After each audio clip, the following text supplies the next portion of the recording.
Living में रहते हैं तो पता नहीं क्या क्या नहीं कर लेते हैं, और तुम उसके साथ रहकर भी कुछ नहीं।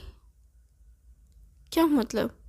शादी करके पूरी ज़िंदगी है हमारे पास, एक दूसरे के साथ ऐसे, मतलब जिसकी आप बात कर रहे हैं, इसके मुंह से तो बोलने में भी तकलीफ़ हो रही है इसको।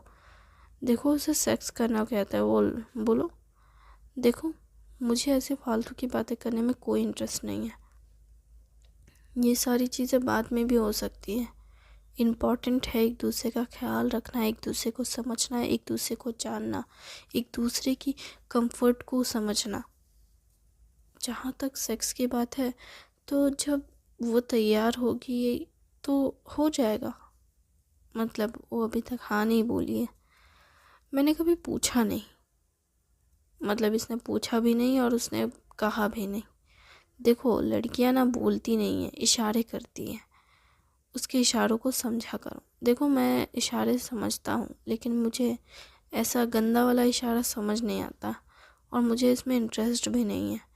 जब हमें लगेगा कि हम दोनों तैयार हैं तो हम दोनों के बीच हो जाएगा, वो अपने आप होता है, ठीक है। उसके लिए कुछ समझने और समझाने का कुछ नहीं होता।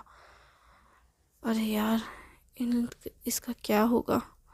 कुछ ज़्यादा ही बेचारा संत है। देखो, तुम्हें समझाना मुश्किल है, लेकिन मैं तुम्हें इतना समझा सकता हूँ कि कभी कभार ना पूछना पड़ता है हमें, और कभी कभार ना वो खुद बताती है। ना मैंने अब तक पूछा, ना उसने मुझे बताया, और मुझे अभी इस सब में नहीं पड़ना।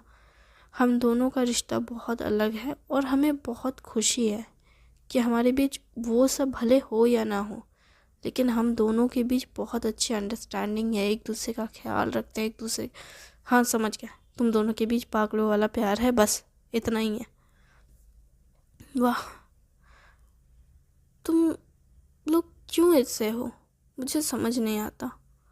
और तुम लोगों के लिए ये सब इतना मायने क्यों रखता है, समझ भी नहीं आता।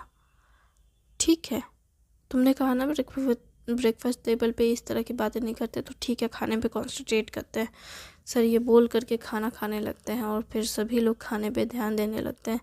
जहाँ अविनाश मुंह बनाते हुए कहता है, तुम लोग कितने वियर्ड इंसान हो।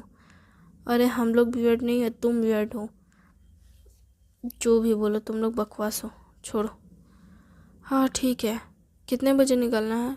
बस अब ब्रेकफास्ट ख़त्म करके ही चर्च निकल जाते हैं, 10 बजने को आए हैं। हाँ तो निकलते हैं। अमृता भी ऑफिस पहुंच गई। अरे यार, फिर से इसका अमृता वाला राग चलने लगा। तो मैं अपनी गर्लफ्रेंड के अलावा